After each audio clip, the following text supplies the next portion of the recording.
একটা দারুণ মজার গল্প। আজকের গল্প একটা চোরকে নিয়ে। চোরের নাম জানু।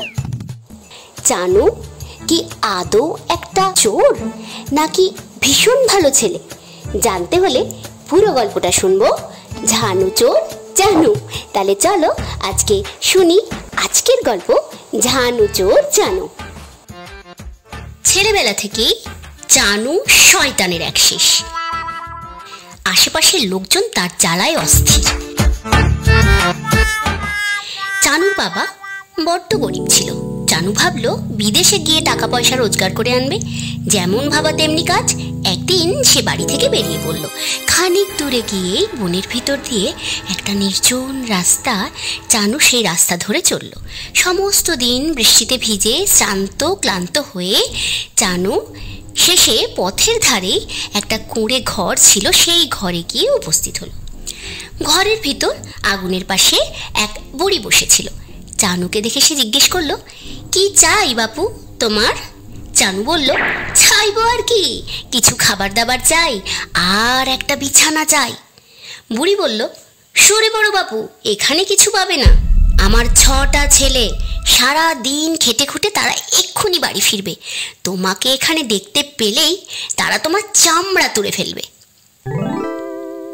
জানু বলল, সেটা আর বেশি কথা কি, এই ঠান্ডায় বাইরে গাছের তলায় দাঁড়িয়ে মরার চাইতে গায়ের চামড়া তুলে ফেলবে সেটা অনেক ভালো।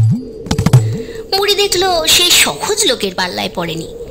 কি আর করবে, জানুকে পেট ভর্তি করে সে খাওয়ালো। শুতে যাবার সময় জানু বুড়িকে বলল, দেখো বুড়ি, তোমার ছেলেরা এসে যদি আমার ঘুম ভাঙায় তাহলে কিন্তু বড্ড মুশকিল হবে বলে দিচ্ছি। পরের দিন সকালবেলা ঘুম ভাঙলে জানু দেখল 6 জন অতি বদ চেহারার লোক তার বিছানার পাশে দাঁড়িয়ে তাকে দেখছে। তাদের দেখেও জানু যেন গ্রাহ্য করলো না। দলের সর্দারটি তখন জিজ্ঞেস করলো, তুমি কে হে বাপু, কি চাও এখানে? জানু বলল যে তার নাম সর্দার, দলের জন্য সে লোক খুঁজে বেড়াচ্ছে। সেই 6 জনকে সে বলল যে তোমরা যদি চালাক চতুর হও তাহলে তোমাদেরকে অনেক বিদ্যে শিখিয়ে দেব। সর্দার বলল, আচ্ছা বেশ, তুমি তাহলে এখন উঠে একটু খাও দাও, তারপর দেখা যাবে কে সর্দার। বিছানা থেকে উঠে সকলের সঙ্গে বসে জানু খেলো। ঠিক তারপরেই সকলে দেখলো একটা সুন্দর ছাগল সঙ্গে নিয়ে একজন চাষি বনের পাশ দিয়ে যাচ্ছে। তখন জানু বলল, আচ্ছা তোমাদের কেউ কোনো রকম জবরদস্তি ছাড়া শুধু ফাঁকি দিয়ে ওই লোকটার ছাগলটা নিয়ে আসতে পারবে? একজন করে সকলেই বলল, না ভাই, তারা এ কাজ করতে পারবে না। জানু বলল, ব্যাস, তাহলেই দেখো আমি তোমাদের সর্দার কিনা। আমি ছাগলটা নিয়ে আসছি, তোমরা অপেক্ষা করো। এই বলে তো তখনই বনের ভিতর দিয়ে রাস্তার মোড়ে তার ডান পায়ের জুতোটা ফেলে রেখে দিল। তারপর ছুটতে গিয়ে কিছু দূরে রাস্তায় আর একটা মোড়ে বাঁ পায়ের জুতোটাও রেখে রাস্তার ধারে বনের ভেতর চুপ করে সে লুকিয়ে রইল। খানিক পরেই সেই চাষি এসে প্রথম জুতোটা দেখে মনে করলো খাসা জুতোটা পরে রয়েছে, কিন্তু এক পাটি জুতো দিয়ে কি হবে? আর এক পাটি যদি থাকতো তাহলে ভালো হতো। খানিক দূরে এগিয়ে গিয়ে চাষি আরও এক পাটি জুতো দেখতে পেল। দেখে সে ভাবলো, ইস, সে কি বোকাটাই না বোকা, ওই আগের পাটিটা যদি নিয়ে আসতো তাহলে কত ভালো হতো। এই ভেবে সে দৌড়ে আগের পাটির জুতোটা আনতে গেল। একটা গাছে তার হাতে থাকা ছাগলটাকে বেঁধে। এদিকে জানু কি করলো, জানু কিন্তু ছুটতে গিয়ে আগেই সেই জুতোটা নিয়ে চলে এসেছে। চাষি ছাগলটাকে বেঁধে রেখে যখনই চলে গেল তখন জানুও বাঁ পায়ের জুতোটা নিয়ে ছাগলটার বাঁধন খুলে সেটাকেও নিয়ে বনের মধ্যে দিয়ে বুড়ির ঘরে এসে উপস্থিত হলো। চাষি গিয়ে প্রথম জুতোটাও পেল না, ফিরে এসে পরের জুতোটাও পেল না। তার উপর আবার যখন দেখলো ছাগলটাও সেখানে নেই, তখন সে ভাবলো এখন সে কি করবে। গিন্নিকে তো সে বলে এসেছে বাজারে ছাগলটা বেচে তার জন্য একখানা দারুণ গায়ের চাদর কিনে নিয়ে আসবে। তাই সে ভাবলো মনে মনে চুপচাপ আর একটা জন্তু নিয়ে আসবে, না হলে তো গিন্নির কাছে ধরা পড়ে যাবে। গিন্নি ভাববে যে চাষি বোকার এক শেষ। এদিকে জানু ছাগল নিয়ে বুড়ির বাড়ি যখন গেল, তখন সেই চোরেরা তো একেবারে অবাক। জানুকে কত জিজ্ঞেস করলো, কিন্তু কিছুতেই সে বলল না কি করে সেই ছাগলটা সে নিয়ে এলো। খানিক বাদেই সেই কৃষক আর একটা মোটা সোটা সুন্দর ভেড়া নিয়ে এসে উপস্থিত। জানু বলল, যাও দেখি কে জবরদস্তি না করে ওই ভেড়াটা নিয়ে আসতে পারো। 6 চোরের সকলেই অস্বীকার করলো। তখন জানু বলল, আচ্ছা দেখি আমি পারি কিনা, আমাকে একটা দড়ি দাও দেখি। দড়ি নিয়ে জানু চলল বনের ভেতর।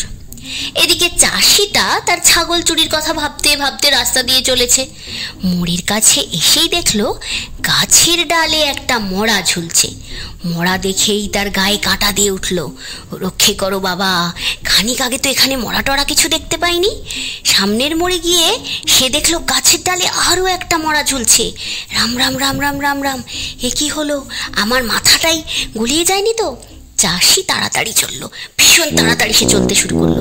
কিন্তু কি সর্বনাশ, রাস্তার আর একটা মোড়ে গিয়ে দেখলো সেখানেও আর একটা মড়া ঝুলছে। পর পর 3-3টে মড়া এতটা কাছাকাছি ঝুলছে দেখে তার মনে সন্দেহ হলো।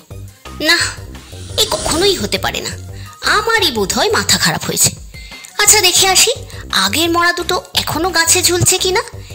এই ভেবে চাষি সবে মাত্র মোড়টা ফিরেছে, তখন ডালের মড়া চট করে নেমে এসে বাঁধন খুলে ভেড়াটাকে নিয়ে বনের মধ্যে দিয়ে একেবারে বুড়ির বাড়ি হাজির। এদিকে চাষি গিয়ে দেখলো মড়া টড়া কিছুই গাছে ঝুলছে না। ফিরে এসে দেখলো তার ভেড়াটাও নেই, কে জানি দড়ি খুলে নিয়ে চম্পট দিয়েছে। তখন তার মনটা ভীষণ খারাপ হয়ে গেল। বেচারি মাথা খুঁড়তে খুঁড়তে হায় হায় হায় বলতে বলতে চলতে লাগলো। মনে মনে বলতে লাগলো, আজ না জানি সে কার মুখ দেখে উঠেছিল, কার মুখ দেখে সে রাস্তায় বেরিয়েছিল। এখন গিন্নি কি বলবে?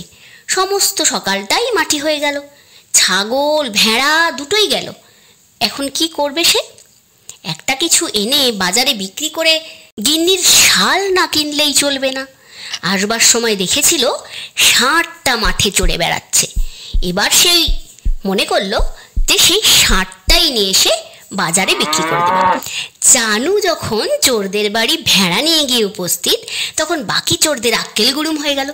সর্দার চোরটি বলল, আর একটা যদি এরকম চালাকি খেলতে পারো তাহলেই তোমাকে আমরা আমাদের সর্দার করব। ততক্ষণে ওই চাষিও তার ষাঁড় নিয়ে এসে উপস্থিত। জানু বলল, যাও তো, জবরদস্তি না করে ওই ষাঁড়টা ফাঁক নিয়ে আসতে পারবে? কেউ যখন ভরসা পেল না, তখন সে বলল, আচ্ছা দেখি আমি পারি কিনা। জানু মনের মধ্যে ঢুকে পড়ল। চাষি খানিক দূর এগিয়ে গিয়েই বনের মধ্যে একটা ছাগলের ডাক শুনতে পেল। ঠিক তারপরেই একটা ভেড়াও ডেকে উঠল। আর তাকে রাখে কে? একটা গাছে ষাঁড়টাকে বেঁধে রেখে ছুটল বনের মধ্যে। চাষি যত যায় ততই শোনে এই একটু আগেই ডাকছে। দেখতে দেখতে প্রায় 8 মাইল দূরে চলে গেল। তখন হঠাৎ সব চুপচাপ। ভেড়া ছাগলের ডাক আর শুনতে পাওয়া গেল না। এদিক ওদিক খুঁজে কৃষক একেবারে হয়রান হয়ে গেল। কোথায় বা ছাগল, কোথায় বা ভেড়া? বেচারি কাহিল হয়ে আবার ফিরে এলো, কিন্তু সর্বনাশ, এসে দেখে ষাঁড়টাও সেখানে নেই। বন ওলট পালট করে ফেললো, কিছুতেই আর ষাঁড়ের খোঁজ পেল না। জানু যখন ষাঁড় নিয়ে এসে উপস্থিত হলো, তখন আর কথাটি নেই। চোরেরা জানুকে তাদের সর্দার করে নিল। তাদের আনন্দ আর দেখে কি, সমস্ত দিন এমন করেই কাটিয়ে দিল। লুটপাট করে চোরেরা যা কিছু আনতো একটা গহ্বরের মধ্যে লুকিয়ে রাখতো। রাত্রে খাওয়া দাওয়ার পর তারা জানুকে নিয়ে সেই সমস্ত টাকা করি সব দেখিয়ে দিল। জানুই যে এখন তাদের সর্দার, তাকে সব না দেখালে চলবে কেন? দলের সর্দার হবার প্রায় 1 সপ্তাহ পরে চোরেরা একদিন জানুকে বাড়ির জিম্মায় রেখে চুরি করতে গেল। খালি বাড়ি। জানু সেই শয়তান বুড়িকে জিজ্ঞেস করলো, আচ্ছা তুমি যে এদের ঘর সংসার দেখো, এরা তোমাকে তার বদলে কিছু বকশিস টকশিস দেয় না? বকশিস দেয় না, ওদের মাথা দেয়। জানু বলল, বটে, কিচ্ছু দেয় না? আচ্ছা এসো আমার সঙ্গে, আমি তোমাকে ঢের টাকা দেব। বুড়িকে সঙ্গে নিয়ে জানু টাকার ঘরে গেল। জন্মেও বুড়ি এত ধন কোনোদিন দেখেনি। মুখ হাঁ করে সেই রাশি রাশি টাকা মোহরের দিকে বুড়ি অনেকক্ষণ চেয়ে রইল। তারপর বুড়ির আহ্লাদ আর ধরে না, হাঁটু গেড়ে মাটিতে বসে 2 হাতে টাকাগুলো ঘাঁটতে লাগলো। সময় বুঝে চানু তার পকেট বোঝাই তো করলই, তারপর একটা থলে মোহর দিয়ে ভর্তি করে চুপি চুপি ঘর থেকে বেরিয়ে এসে বাইরের দিক থেকে দরজায় চাবি লাগিয়ে দিল। বুড়ি সেই টাকার ঘরেই আটকা পড়ে রইল। বেরিয়ে এসেই চানু সুন্দর একটা পোশাক পরে তারপর সেই ছাগল, ভেড়া আর ষাঁড়টাকে নিয়ে একেবারে সেই চাষির বাড়ি গিয়ে উপস্থিত। চাষি তার বউকে নিয়ে বাড়ির দরজার সামনেই বসেছিল। চানু সেখানে পৌঁছে তাদেরকে বলল, এই হারানো জন্তুগুলো কার বলতে পারো? এগুলো যে আমাদেরই। আপনি কোথায় পেলেন মশাই? এই বনের ভেতর চড়ে বেড়াচ্ছিল। ছাগলটার গলায় একটা থলে ঝুলছে, তাতে 10টা মোহর রয়েছে। ওগুলোও কি তোমাদের?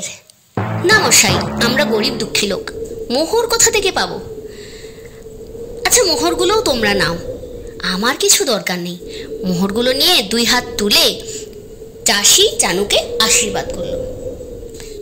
সেই চাষির কাছে ছাগল, ভেড়া, ষাঁড় ওই 10টা মোহর ফেরত দিয়ে চানু নিজের বাড়ির দিকে চলল।